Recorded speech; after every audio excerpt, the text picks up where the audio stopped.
Well, I've worked, literally hundreds of aviation crash cases. And what I always do is I look at prior crashes. I look at things that have happened before, things where we know there are known problems.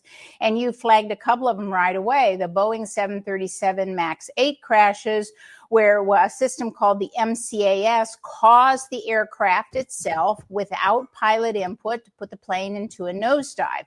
Now, that was a 737. On 787s, there have already been two interesting, somewhat similar situations. On an All Nippon Airways flight back in 2019, as the plane was coming into land, the fuel control cutoff occurred. The plane itself cut off the fuel to the engines. The plane came in like a very heavy glider, but because it was landing, not taking off, there was not a crash. They were able to get to the runway.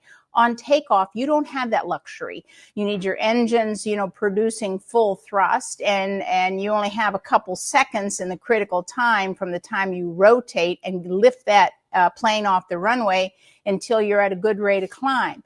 So, and then there was a United Airlines flight between Washington, D.C. and Nigeria, and it was a 787 Dreamliner just this year, and the plane itself put the plane into a nosedive. And there was a thrust issue, there was an engine issue, and the plane experienced some deviation. So there is a lot of precedent for being suspect about the computer control systems on the Dreamliner and any fly-by-wire modern aircraft, because it's a flying computer. There are millions of lines of code, and until that is examined, it is impossible to blame the pilots.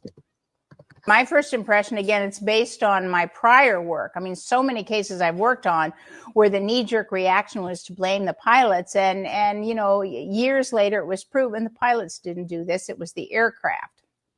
And there were problems with the aircraft. So my initial impression of the preliminary report, and of course they had to get this out. The international guidelines are you put a preliminary report out at 30 days. And there's warnings on it that says this is just a preliminary report. This doesn't prove anything. So my initial reaction is still the plane suspect until shown otherwise, because with a plane this advanced, the plane that's highly computerized, until we do all these examinations and look at all the evidence, it is not only unfair, but it's simplistic and harmful to blame the pilots, because that cuts off reasonable investigation into other areas unless you say, no, we're not going to just blame the pilots, because many times I have seen this and many times we've been able to disprove that.